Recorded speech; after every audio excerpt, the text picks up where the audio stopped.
Hello everyone, this is Dr. Singaram. In this video, I will be discussing the AIMS June 2020 Pediatrics question. As far as the exam was concerned, it was a moderately tough exam as it was expected from AIMS. But surprisingly, Pediatrics part was relatively easier compared to the other subjects in a sense that a student who has read the notes would have answered at least 80 to 85% of the questions very correctly. Of course, there were one or two new questions as it is always expected, but relatively it was a easier paper in pediatric compared to the other years. So let us start our discussion with the first question. This question is about severe acute malnutrition. Time and again I say this in the classes that it's an important topic for the upcoming exam, and it has come in this exam as well. Severe acute malnutrition is considered as a nutritional emergency in children, and the definition is given by WHO and UNICEF. The question is all are included in the criteria except is the question. The answer for this is weight for age below -3 standard deviation. It is not the weight for age, it is rather weight for height below -3 standard deviation according to the WHO growth standards. Bilateral pedal edema is one more criteria for severe acute malnutrition, and third is mid-arm circumference less than 11.5 centimeters or 115 millimeters is also a criteria. Please note that mid-arm circumference is applicable to children more than 6 months of age. So general category of this severe acute malnutrition is in the category of more than 6 months to 5 years of age. Remember, mid-arm circumference is not applicable to children less than 6 months of age. And one more thing you need to remember is, out of these three criteria, any one criteria is sufficient to be called as severe acute malnutrition. Any exam you take, any competitive exam you take, severe acute malnutrition is one of the topics where you are likely expecting a question. So this is a question for the upcoming exams also. The next question is about which among the following is not a feature of severe dehydration. It's actually a straightforward question, but some of the students were slightly misled by this option. Skin retracts slowly. Some of them were of the opinion that it should be very slow to be called as severe dehydration. But please remember, this skin pinch testing or skin turgor testing is a relative phenomenon.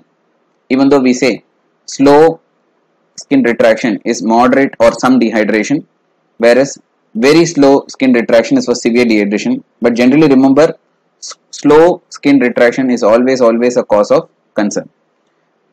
Now if you take away this option and look at the other three options, the answer is striking in front of you. What is that answer? Yes, the answer is child is thirsty. Remember, in a severe dehydration, the child is lethargic, that even though the child has very low water levels, child will not have the strength to drink itself. The child will be very lethargic and will not be accepting oral fluids and all. That is the reason why we are giving intravenous fluids in a child with severe dehydration. So it's a striking option in front of you. Child thirsty is not a feature of severe dehydration, it is a feature of some dehydration. Of course, drowsy child and sunken fontanelle are all features of severe dehydration. So the answer for this question is option A, child thirsty is a feature of some dehydration and not severe dehydration. Let's move on to the next question. This is a relatively new question and relatively a tougher question. So if you make mistake in this type of questions, it doesn't matter because hardly any one of the other PG students are going to get it correct. It is more of a tough standard question. I would put it up as a super specialty standard question, and it's a very new question also. So let us look into it with the answer. A 6-month-old child is able to move or transfer the object from one hand to another. What does it indicate? Is it a visual motor coordination, voluntary release, comparison of objects, or release phenomenon? Initially I was not able to get all the options, so that is why in the forum or in the Facebook groups I was giving a different answer. But then as the options became available, all the options became available, now the answer is very clear. It's a direct pick from Nelson textbook of pediatrics. The answer is comparison of objects. Option C is the answer for this particular question. Let us look at that table from Nelson textbook. This is given in the recent edition of Nelson textbook, where it is described, okay, milestones and the developmental implication. You can see that the question which came in our exam is transferring the object from one hand to another hand. It comes under comparison of objects. So when the baby is moving the objects or transferring the object from one hand to another hand, it gives an idea about how the objects compare with each other, that is with respect to the hands. So it's actually comparison of objects. It doesn't require any further explanation because it's a direct line from the textbook. Now grasping an object or grasping a toy is actually how the baby is going to use that object usage. Reaching for the object is visuomotor coordination or visual motor coordination. Palmar grasp gone. This palmar grasp gone means they are actually talking about the involuntary palmar grasp, which is a neonatal reflex. You should remember that is why this neonatal reflexes or the primitive reflexes usually disappear after some time. So this involuntary palmar grasp or the palmar grasp reflex will disappear after some time, and that is why it is referred to as release phenomenon. Are you able to follow it? Right. So coming back to the question was about transferring the objects from one hand to another hand. It comes under comparison of objects. In this, the answer is option C, comparison of objects, a relatively new and a tough question. The next is a very important question, and it is one of the repeat questions also. Neonatal seizure occurs with deficiency. Sorry for the spelling, it is deficiency. It is deficiency of which of the following? Thiamine, riboflavin, pyridoxine and pantothenic acid. It's a repeat question. Answer is yes. Answer is pyridoxine. So how this pyridoxine is implicated as a cause of neonatal seizure? You all know that there are two major neurotransmitters which are inhibitory and excitatory. What is that excitatory neurotransmitter? It is glutamate. What is the inhibitory neurotransmitter? It is GABA. Usually there is a balance between the glutamate and GABA. Glutamate is excitatory and GABA is inhibitory. And glutamate is converted to GABA with the help of glutamate decarboxylase enzyme, which is abbreviated as GAD. For this GAD to work, you need pyridoxine or B6. So basically you can understand that B6 helps in the generation of GABA or inhibitory neurotransmitter. So what will happen in case of deficiency of this pyridoxine or vitamin B6? There will be decreased levels of GABA as well, or decreased levels of inhibitory neurotransmitters. So relatively this glutamate will be high or excitatory neurotransmitters will be high, and that is what is going to cause the seizures. And please remember, this is not a common condition, it's one of the relatively lesser known condition. But the point to be remembered about this pyridoxine deficiency seizure is that it presents as refractory seizures. So you would be managing a case of neonatal seizures with the usual protocol, okay, like giving the anticonvulsants, like giving glucose, calcium and all, but the baby does not seem to respond. The child keeps on throwing up seizures, and that is when you consider the diagnosis of refractory seizure. And one of the very important diagnoses to consider refractory seizure is pyridoxine deficiency seizure. So that is why it's always a protocol itself to give a shot of pyridoxine whenever child is not responding to the conventional anticonvulsants in a neonate. So the answer for this question is pyridoxine deficiency, which is a repeat exam question. The next question again is one more repeat exam question. Which of the following is not useful in the management of GBS? GBS is Guillain-Barré syndrome. You all know that for Guillain-Barré syndrome, the drug of choice or the treatment of choice would be intravenous immunoglobulin. Plasmapheresis also has got a role. And of course, if the patient presents with respiratory failure as a part of ascending paralysis, ventilator support also will be required. So which has got no role in the management of Guillain-Barré syndrome or which is not at all useful is steroids. Very clearly given in all the textbooks including O.P. Guy, Nelson as well as Harrison, that steroids are the least or not useful in the management of Guillain-Barré syndrome.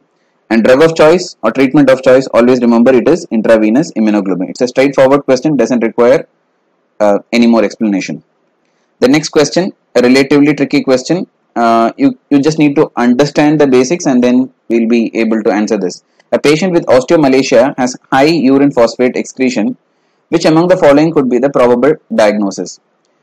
Familial vitamin D resistance, anti-epileptic drug induced vitamin D deficiency, hereditary vitamin D dependency. Okay, all of them appear to be relatively concerned about vitamin D. We all know that vitamin D deficiency or a problem would result in rickets. The question is mentioning about osteomalacia. We all know that rickets is something, a diagnosis for the growing bones or more in the childhood population, and osteomalacia is something which is equivalent to the rickets in the sense that osteomalacia will also be associated with decreased mineralization, but here the problem is after the epiphyses have closed or more often in the adult population. That's the thing you need to remember. So most likely this question was regarding a little older person who is presenting with decreased bone mineralization. And one more clue they have given in the question is high urine phosphate excretion. Okay.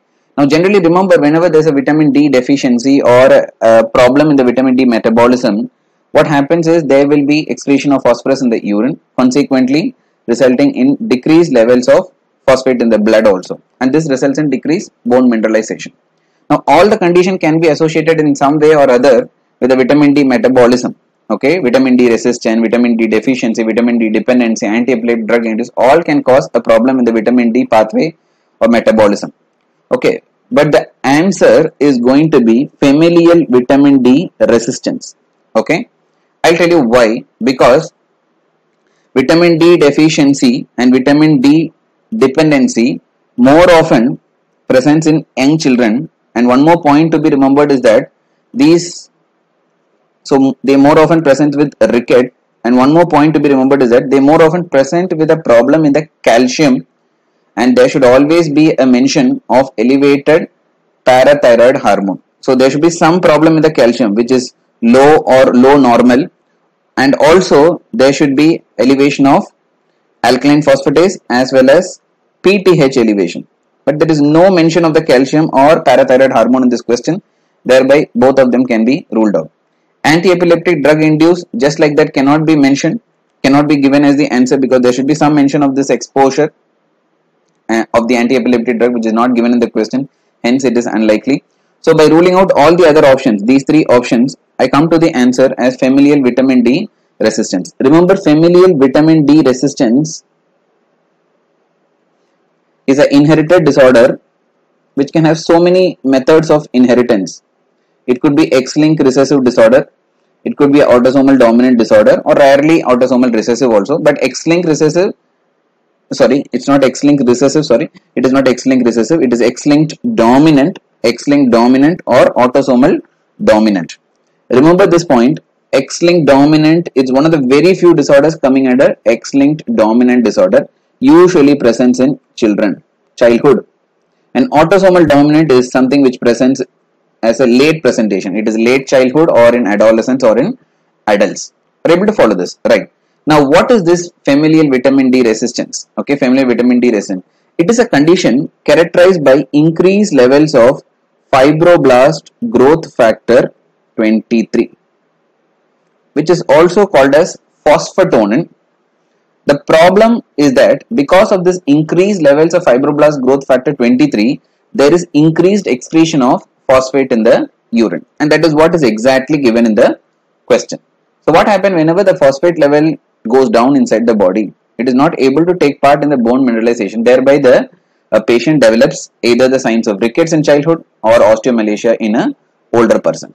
So for this particular question, the answer, most probable answer, is familial vitamin D resistant. So with the information I have got, the best answer to choose is familial vitamin D resistant, because the question mainly concentrates about urine phosphate excretion. It doesn't mention anything about calcium level, it doesn't mention anything about PTH levels also. So that is why I am concluding that this is a case of familial vitamin D resistant, probably a autosomal dominant case, because it has presented late.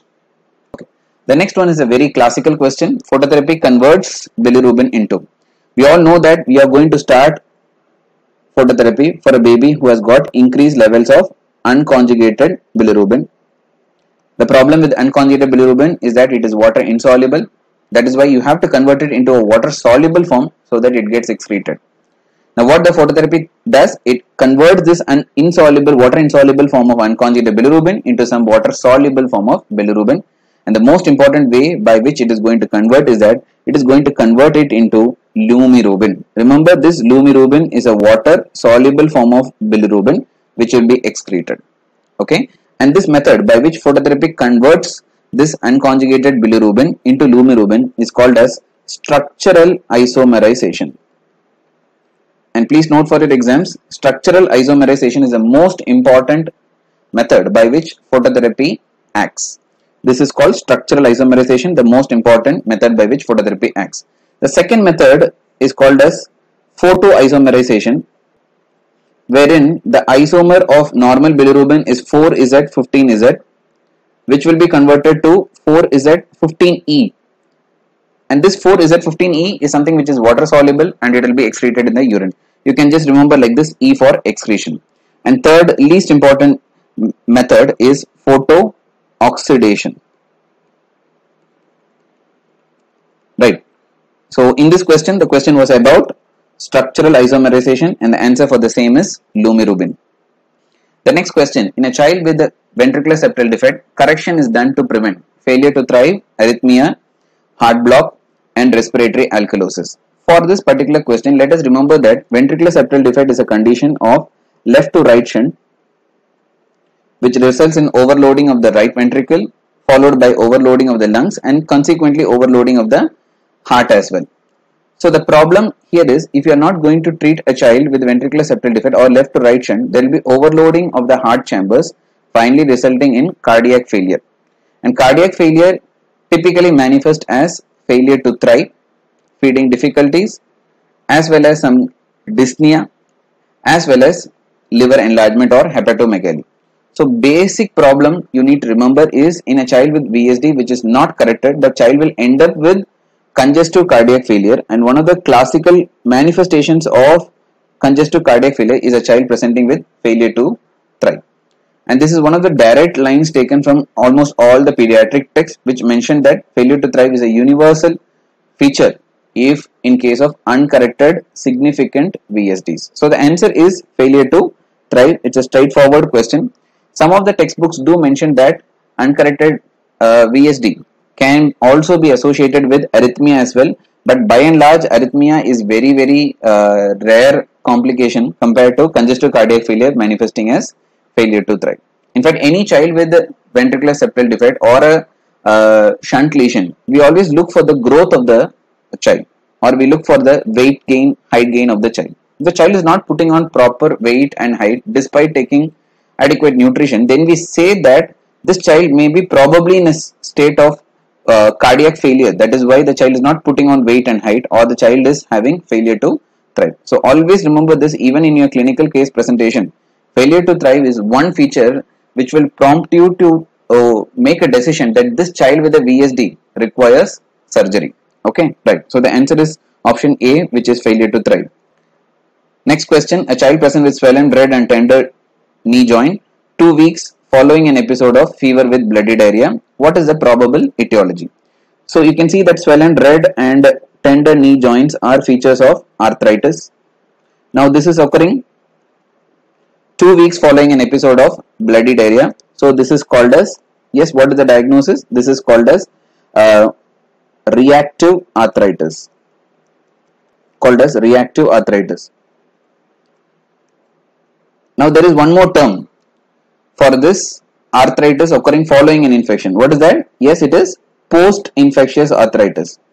So what is the difference between reactive arthritis and post-infectious arthritis? It is actually a conventional teaching wherein in reactive arthritis the underlying organism or the infection, initial infection, would have been either a genitourinary infection or gastrointestinal infection. For example, Shigella, Salmonella, Chlamydia, like those organisms.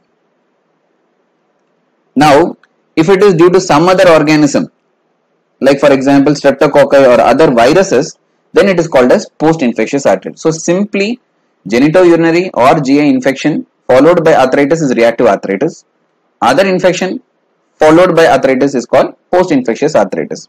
Now the question is, this is a case of bloody diarrhea which is dysentery, and now you have to choose among the option which is the organism which has caused the dysentery following that the child is developing arthritis. The answer for this particular question is going to be Shigella.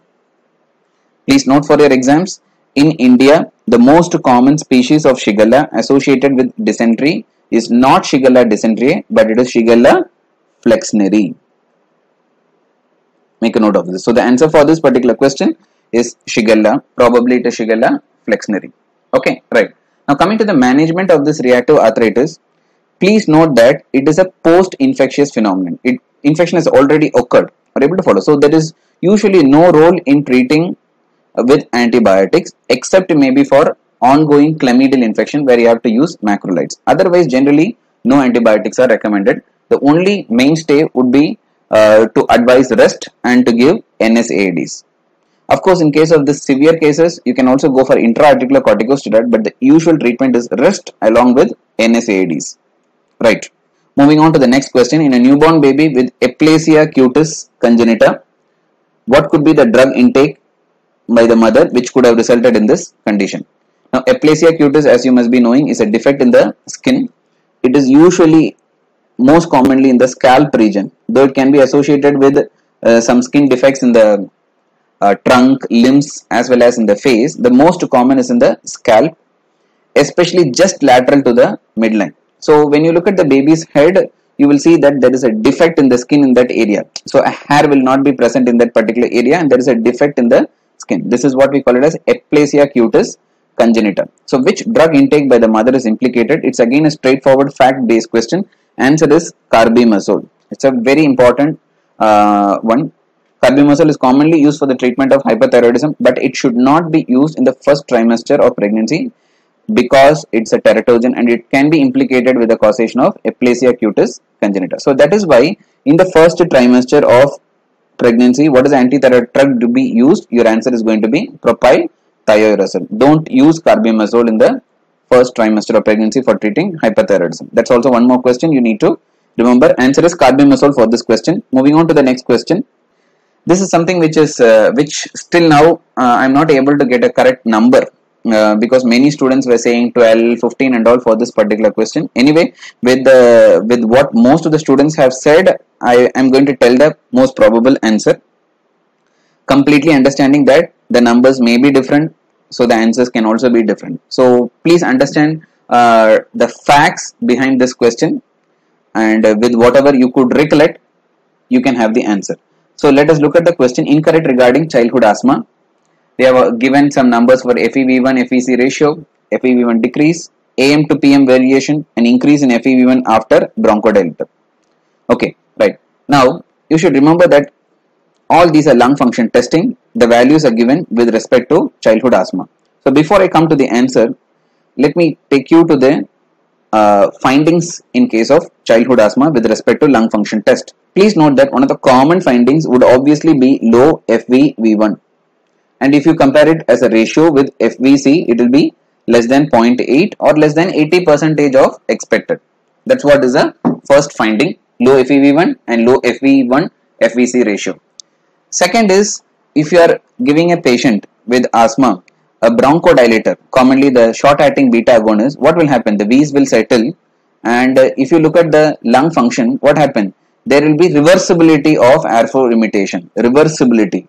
And what is the criteria for reversibility? It is either the FEV1 will increase more than 12% from the previous recording, or the predicted value of FEV1 will be more than 10%. Are you able to follow? 10% increase. We are talking about increase in FEV1. We are talking about increase or improvement in FEV1 more than 12% from the previous value or more than 10% from the expected value.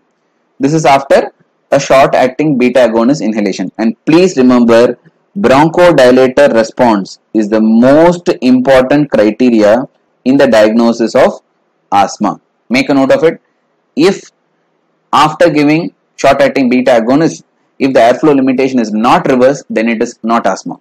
So reversibility is one of the hallmark features of asthma, which as medical students you should be able to understand. Okay, right.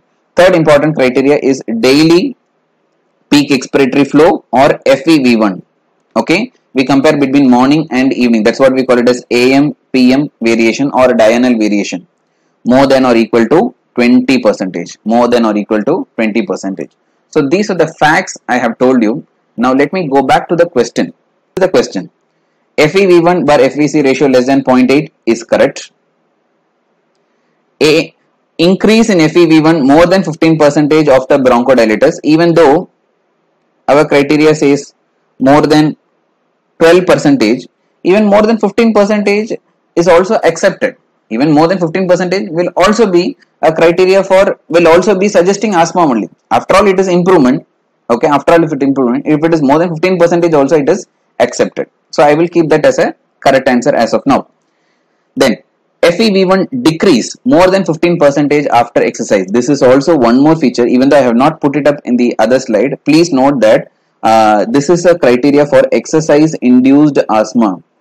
Exercise induced asthma, where before and after, it's actually a variant of asthma where before and after exercise you do the FEV1 values. If it is decreasing by more than 15% after exercise, it's called as exercise induced asthma. That's also one more criteria for childhood asthma. And now look at the third option, AM to PM variation more than 50. Please note that we were saying that it is not more than or equal to 15%, it is more than or equal to 20%. And so I feel for this particular question, AM to PM variation more than 15 is incorrect regarding childhood asthma. Why I am saying this is because remember both option C and D can be the correct key. But then I favor C more than D because remember AM to PM variation normal individuals is around 10%. It can be between 10 to 15%. So just more than 15 or equal to 15, we cannot say it as asthma. But if it is more than 20%, then it is really significant, and that would be a pointer towards asthma rather than saying more than or equal to 15%. So with this background, I feel that the answer for this particular question is C more than D. Okay, this is purely subject to change depending on what was the actual question in the exam. So let us move forward to the next question.